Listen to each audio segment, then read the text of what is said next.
Thailand और Bangkok में job के नाम पर किस तरीके से स्कैमिंग का किया जाता था पूरा षड्यंत्र जानिए इस वीडियो में। तो मुझे सबसे पहले एक स्क्रिप्ट दिए, कोई कहानी जैसे सामने वाले को मुझे इमोशनल वो करना है, जिससे पिच करना रहेगा तो उसको इमोशनली मुझे स्टोरी उन लोग ने लिख के दिए थे। मेरा ऐसा था, मेरा डिवोर्स हो गया, मेरा हस्बैंड है, वो मतलब एक सैड स्टोरी बनाने उन लोग ने एक स्क्रिप्ट दिए थे। तो उन्होंने बोले 15 फेसबुक अकाउंट क्रिएट करो और इंस्टाग्राम से जो मॉडल लोग है, जो नॉर्मली इन्फ्लुएंसर लोग, जो नए नए इन्फ्लुएंसर लोग है, उन लोग की स्टोरियां उठाओ, उन लोग की प्रोफाइल लो और सारी चीजें आप उन लोग से उठा के आप अपना एक फेसबुक का एक अकाउंट ओपन करो। 15 फेसबुक अकाउंट उन्होंने ओपन करवाए। तो मॉडल के भी एक वो थे सिस्टम की, वो मॉडल पकड़ना है जो यूएस जाके आई हो, जो अरबों खरबोपति है, उनको आप फ्रेंड रिक्वेस्ट भेजो। जो एक्सेप्ट करता था उनसे तुम सामने से बातचीत करना शुरू करो और बातचीत करते करते धीरे धीरे उनको उनके साथ में,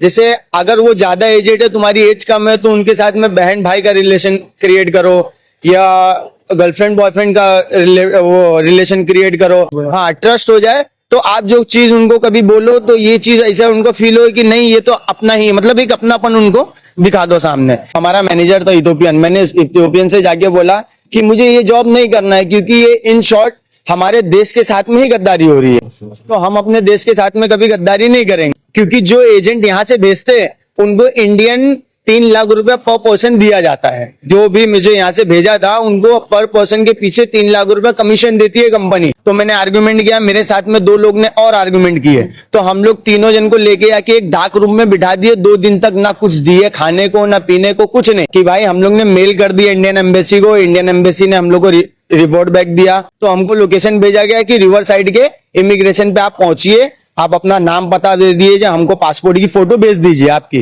तो हम लोग ने अपने पासपोर्ट की फोटो भेजे, हमारा नाम ऑलरेडी वहां दे चुका गया। हम लोग गए वहां तो 1000 युआन हम लोग ने वहां पे, हमको उसने बोला कि 1000 युआन आपको पे करना होगा, आपकी यहाँ से एम्बेसी की फ्लाइट रहेगी। लोग सो रहे थे, उन लोग सोते हुए में हम लोग ने चुपचाप बैग उठाए, जो हाथ में आया हमारे कुछ 2 जोड़ी कपड़े आए। जान को खतरा इतना बुरा था कि सर अगर उन लोग जाग जाते तो हम लोग वापस नहीं आ पाते। उसके बाद में जब हम अपना एम्बेसी पहुंच गए, दूसरे सेम डे हम लोग एम्बेसी पहुंच गए, तो एम्बेसी पे हमको धमकी आ रही है। डैडी को मेरे फोन करके धमकी दी जा रही है कि आपके लड़के ने यहाँ से चोरी करके भागा है, चाइनीज का चोरी किया है, इथोपियन का चोरी किया है। इंडियन लोग जो यहाँ इंडिया में है उन लोग ये चाह रहे थे कि अगर वो यहाँ आएगा तो हमारे ऊपर केस होगा, हमारे ऊपर एक्शन लिया जाएगा, सारी चीजें होगी। वो चीज का उनको डर था। हाँ, धारावी पुलिस स्टेशन में मैंने FIR किया। उन लोग 4 आरोपियों का नाम लिखा है। एक अबू नाम था, वो इथोपियन है, वो वहां का एजेंट है। एक आरिफ खान है, एक उस्मान खान है और एक करीमुद्दीन उस्मानी है। मुंबई टीवी, हर खबर सच के साथ। मैं हुसैन से आप देख रहे हैं मुंबई टीवी।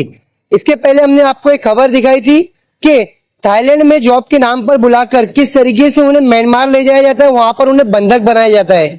बंधक बनाने के बाद उनसे स्कैमिंग का प्रोसेस सिखाया जाता है और उनकी कंट्री में ही स्कैमिंग कराया जाता है। ऐसे में हमारी खबर चलने के बाद कई पीड़ित जो हमसे संपर्क किए, उसमें से एक पीड़ित हमारे साथ में मौजूद है। उनसे बात करते हैं, जानते हैं कि किस तरीके से ये पूरा प्रोसेस होता है, किस तरीके से ये इंडिया वापस आए। क्या नाम है आपका, कब गए थे आप थाईलैंड और किस तरीके से गए थे और क्या जॉब के लिए गए थे? मेरा नाम है मोहम्मद शफीक इदरीसी। मैं फरवरी में यहाँ से निकला। मेरा एक दोस्त ऐसे रैंडमली दोस्त बना हुआ था, उसने मेरे को ऑफर दिया कि आजा भाई मैं तेरे को अच्छा ऑफर देता हूँ, यहाँ पे मुंबई में इंडिया में अपने कुछ ऐसा कमाई नहीं है। मैंने भी सोचा कि हाँ चलो अच्छा ऑफर दे रहा। उसने मेरे को लाख रुपए तक के ऑफर दिया कि लाख रुपए तक के तुम्हारी सैलरी रहेगी और तुम वहां पे जाओगे, तुमको 1.5 लाख अपना डेटा एंट्री, एक्सेल शीट यही सब बनाना होगा। तो मैंने पूछा कौन सी कंट्री में, तो उसने मुझे बोला कि बैंकॉक में जाना है आपको। तो मैंने बोला एक्चुअल बैंकॉक ही है? तो वो बोलता हाँ भाई एक्चुअल बैंकॉक ही आपको जाना है। तो मैंने रेडी हुआ, मुझसे उसने 2.5 लाख रुपया लिया कि आपको वहां जाने के बाद में सब रिफंड हो जाएगा, आप इतना कमाओगे। तो उसने एज ए एजेंट के थ्रू उसने में से 2.5 लाख रुपया लिया। उसने 2.5 लाख रुपया लेने के बाद टिकट वगैरह इशू किया। टिकट वगैरह इशू करने के बाद में मैं जब बैंकॉक पहुंचा तो बैंकॉक उतरने के बाद में मुझे वहां रोका गया। रोकने के बाद मुझे पूछा गया कि आपका होटल वगैरह सारी चीजें है कि नहीं है। तो मैंने वहां इमिग्रेशन वहां से कंप्लीट किया। तो जैसे ही मैं बैंकॉक से बाहर निकला, मैंने वहां तीसरे इंसान को पूछा फोन करके कि भाई, इसने जो एजेंट था मेरा मुंबई का, उसने मेरे को बोला कि ये बंदे को फोन कर लेना। मेरे साथ में एक एजेंट का आदमी भी गया था। तो उसने सारी कांटेक्ट किया, उसने बोला आपको कल सुबह की दूसरी फ्लाइट है, मैं करीबन 2 बजे के करीब वहां उतरा बैंकॉक में, तो उसने बोला आपकी मॉर्निंग की 6 बजे की दूसरी फ्लाइट है, आपको उधर नॉर्मली डोमेस्टिक में ही जाना है। तो मैंने बोला ठीक है, हम लोग गए वहां नियर बाय में होटल लिए, होटल लेने के बाद में वहां स्टे किए, स्टे करने के बाद उसने 6 बजे की सुबह हमारी फ्लाइट कराया वेंतिन की फ्लाइट कराया। तो हम लोग बोले ठीक है चलो वेंतिन जाते हैं, डोमेस्टिक, हमको मालूम ही नहीं था कि ये वेंतिन डोमेस्टिक है उसका बैंकॉक का। तो वहां से जब हम लोग वेंतिन पहुंचे, वेंतिन पहुंचने के बाद में हमारे पासपोर्ट पे स्टैंप लगा, बैंकॉक में भी एक बार लगा, फिर वेंतिन में भी एक बार स्टैंप लगा। स्टैंप लगने के बाद में जब हम लोग ने पूछे कि भाई ये स्टैंप जब लगता है जब कंट्री चेंज होती है, तो ये कंट्री वापस चेंज हुई, तो मैंने एजेंट को वापस एयरपोर्ट पे जब वहां वेंतिन उतरा तो मैंने फोन किया, तो उसने बोला एयरपोर्ट के बाहर मत जाओ, वहां से एक तीसरी फ्लाइट है तुम्हारी, वो फ्लाइट की टिकट तुम वहां से मैंने परचेस किया, इंडियन 10,000 या 12,000 के अप्रॉक्स पड़ी थी मुझे, वहां से बोकियो की फ्लाइट। बोकियो में जब लेके गए तो वहां पे मुझे इथोपियन और एक मुमरा का इंडियन, वो मुझे वहां पे रिसीव करने आए। मेरे साथ में जो बंदा था, एजेंट का ही आदमी था, वो भी वहां पे पहुंचा। पहुंचने के बाद हमको वहां से लेके गए एक होटल में लेके गए, वहां पे सारी ट्रीटमेंट हुई, सब बताया मुझे, मेरे से टाइपिंग की स्पीड वगैरह चेक करवाए कि आपकी टाइपिंग स्किल दिखाओ, ये सब दिखाओ। तो मैंने बोला भाई टाइपिंग स्पीड वगैरह क्यों चेक करा रहे? तो बोले आपको इंटरव्यू देने जाना है। तो मैं बोला इंटरव्यू में क्या चीज का जॉब है? बोले वही जो बताया गया था आपको इंडिया में, वो या मुझे बताया गया था कि एक्सेल की और डेटा एंट्री आपको वहां पे काम रहेगा। तो मैंने बोला ठीक है भाई। अब हमको ऑफिस लेके गए तो वहां पे दुनिया भर के मुझे इथोपियन दिख रहे, चाइनीज दिख रहे, जो बॉस, जो मेन बॉस है वो चाइनीज है, और जो उनके हाथ में मैनेजर हैं और जो टीम लीडर है वो सब इथोपियन लोग। तो मुझे जब इंटरव्यू, 2 कंपनियों में मैं इंटरव्यू दिया तो मुझे कुछ गड़बड़ लगा, लेकिन मैंने बोला कि चलो मेरे घर में तकलीफ भी है तो मैं कुछ करके दिखाता हूं। तो गया मैंने वहां करने के लिए। तो मुझे 15 दिन की ट्रेनिंग पीरियड थी वहां पे। तो 15 दिन जब मैंने वहां बैठा तो मुझे सबसे पहले एक स्क्रिप्ट दिए कि तुमको अपने आप को परफॉर्म करना है। एक लेडीज की स्क्रिप्ट दी है कि आपको ये स्क्रिप्ट रीड करना है और ये स्क्रिप्ट के हिसाब से आपको 15 स्क्रिप्ट में ऐसा था कि मेरे साथ में कोई कहानी, जिससे सामने वाले को मुझे इमोशनल वो करना है, जिससे पिच करना रहेगा, तो उसको इमोशनली मुझे स्टोरी उन लोग ने लिख के दिए थे। मेरा ऐसा था, मेरा डिवोर्स हो गया, मेरा हस्बैंड है, मतलब एक सैड स्टोरी बनाने उन लोग ने एक स्क्रिप्ट दिए थे। वो स्क्रिप्ट मुझे प्रॉपर याद नहीं है क्योंकि मैंने रट्टा मारा था वो चीज को।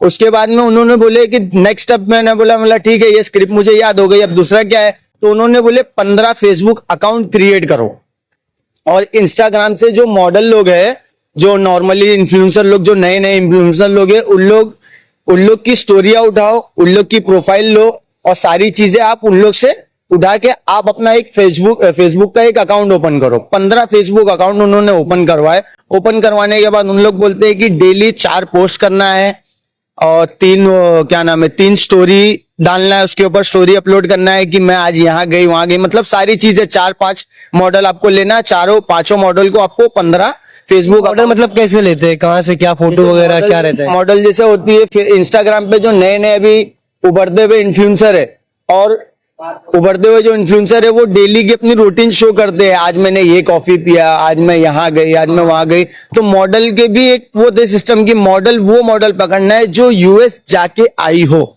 ऐसे मॉडल है, क्योंकि यूएस की उसकी फोटोज होना चाहिए। स्कैमिंग कैसे, लोगों के स्कैम कैसे होता है? उसके बाद में फिर वो जब हमको अकाउंट ओपन करवा दिए, जब हमारी 15-20 दिन के अंदर जब हमारे फेसबुक अकाउंट में 50+ पोस्ट हो गए, तो हमारी अकाउंट जो हो गई वो हो गई जेन्युइन होने के बाद में फिर उन्होंने हम लोग को बोला कि भाई अब आप बड़े बड़े, एक डॉक्टर की वेबसाइट दी और 2-3 वेबसाइट उन लोग ने दिए थे, वहां से आपको बड़े बड़े जो यूएस में 20 साल प्लस से वहां रह रहे उनको फ्रेंड रिक्वेस्ट भेजो। जो अरबों खरबोपति है उनको आप फ्रेंड रिक्वेस्ट भेजो। जब उनको फ्रेंड रिक्वेस्ट जाता था तो कोई एक्सेप्ट करता था, कोई नहीं एक्सेप्ट करता था। जो एक्सेप्ट करता था उनसे तुम सामने से बातचीत करना शुरू करो, और बातचीत करते करते धीरे धीरे उनके साथ में, जैसे अगर वो ज्यादा एजेड है, तुम्हारी एज कम है, तो उनके साथ में बहन भाई का रिलेशन क्रिएट करो, या गर्लफ्रेंड बॉयफ्रेंड का वो रिलेशन क्रिएट करो, या फिर बेटी का रिलेशन क्रिएट करो। मतलब कोई एक रिलेशन क्रिएट कर लो कि वो आप जब कोई चीज बोलो उनको, हाँ, ट्रस्ट हो जाए, तो आप जो चीज उनको कभी बोलो तो ये चीज ऐसा उनको फील हो कि नहीं ये तो अपना ही, मतलब एक अपनापन उनको दिखा दो सामने। फिर उसके बाद में धीरे धीरे उनको शो करो कि मैं क्रिप्टो में मैं इन्वेस्ट करती हूँ, मुझे इतना प्रॉफिट होता है, आप भी इन्वेस्ट करो। तो कोई कोई ऐसे होते हैं कि उनको डाउट होता है, तो उनको शेम फील करना है, और उनको टारगेट उन्हीं लोग होते हैं जो इंडिया के हैं, इंडिया के यूएस में सिटीजनशिप लेके रखे हैं और 25 साल प्लस से वहां रह रहे हैं, सिर्फ उन्हीं को टारगेट किया जा रहा है। स्कैम कैसे किया जाता है कि उसको किस क्रिप्टो के तरीके नाम पे, क्रिप्टो के नाम पे उनको भेजा जाता था कि आप क्रिप्टो में इन्वेस्ट करिए, क्रिप्टो में इन्वेस्ट करने के बाद आप अगर उसमें जीतते हो, हम आपको ट्रेडिंग सिखाएंगे, ट्रेडिंग सिखाने के बाद आप जीतोगे तो आपको पैसा वो डबल मिलेगा, मतलब एक हिसाब से लालच देते थे। लेकिन वो जो रहता था वो चाइनीज लोग का सिस्टम रहता था, चाइनीज लोग अपना पर्सनल क्यूआर बना के रखे थे, वो अमाउंट जो है उनके अकाउंट में ही आता था, और हर चाइनीज एक ऑफिस चाइनीज वहां मतलब बेइंतहा चाइनीज है। तो आप लोगों को किस तरीके से प्रताड़ित किया? अगर आप टारगेट नहीं पूरा करेंगे, कॉल नहीं करेंगे, तो किस तरीके से आप लोगों को उनको ऐसा कर देते थे सर। जब मैंने वहां पे शुरू किया तो मुझे तो नॉर्मली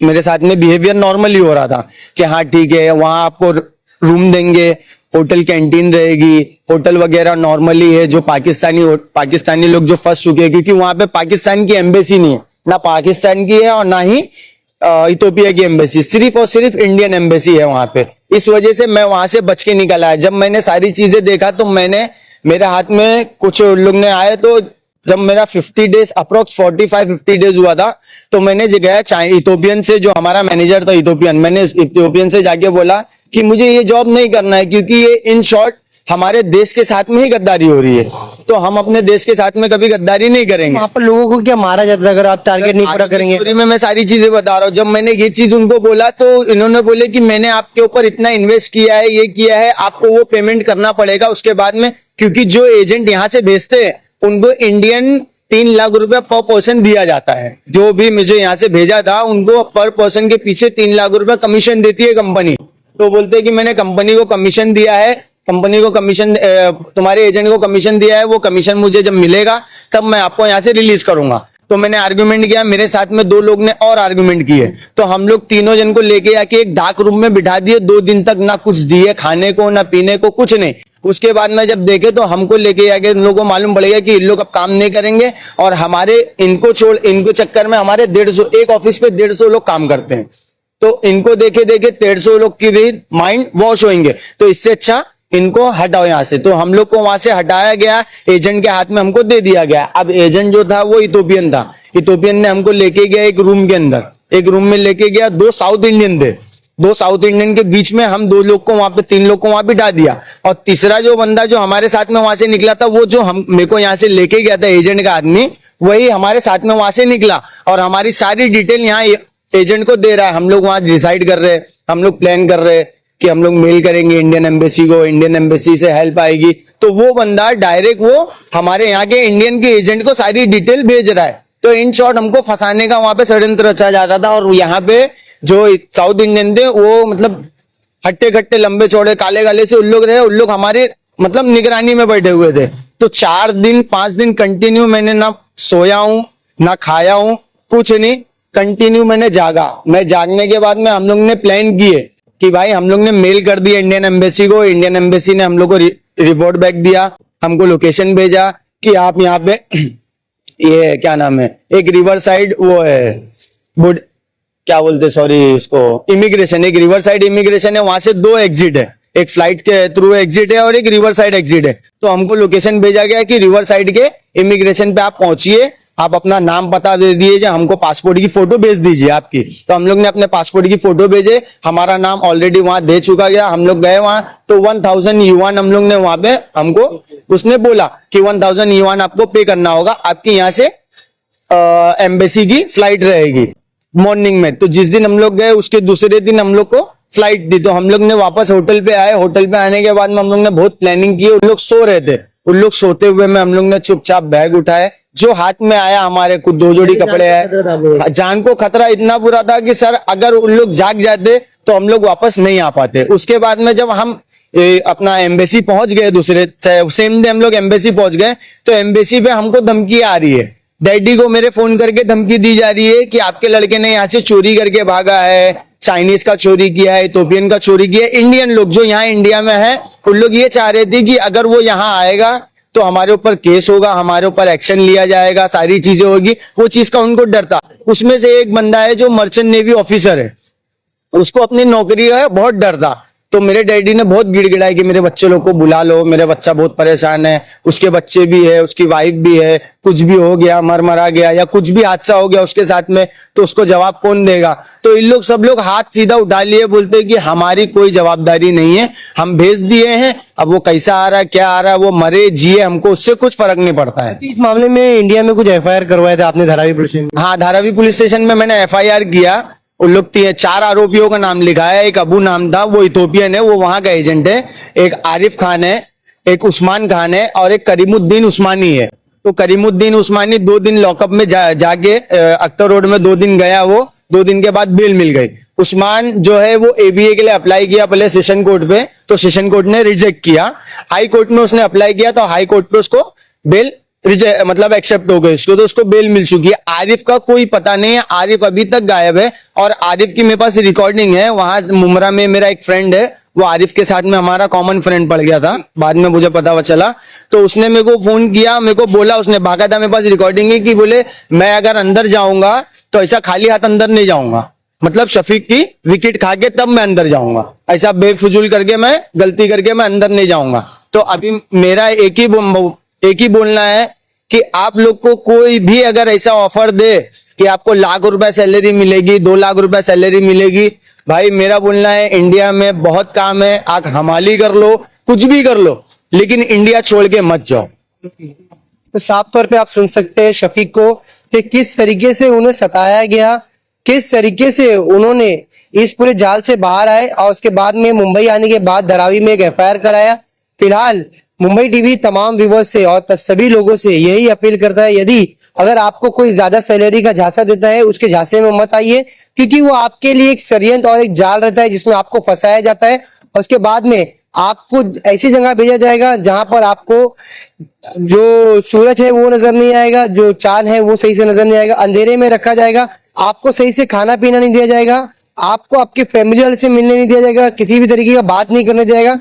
ऐसे में इसी तरीके से म्यांमार में कई लोग गए तो जॉब के नाम पर उन्हें फंसाया गया है, उन्हें खाना नहीं मिलता है, सोलार एनर्जी का यूज करके उनके सिस्टम का उपयोग किया जाता है। फिलहाल आप इस पूरे मामले में जो भारतीय सरकार है वो पूरी तरीके से सख्त नजर आ रहा है। अब देखना ये रहेगा जो म्यांमार में फंसे भारतीय लोगों को कब हिंदुस्तान लाया जाता है। कैमरा पर्सन फजल गया, जय सिंह, मुंबई टीवी।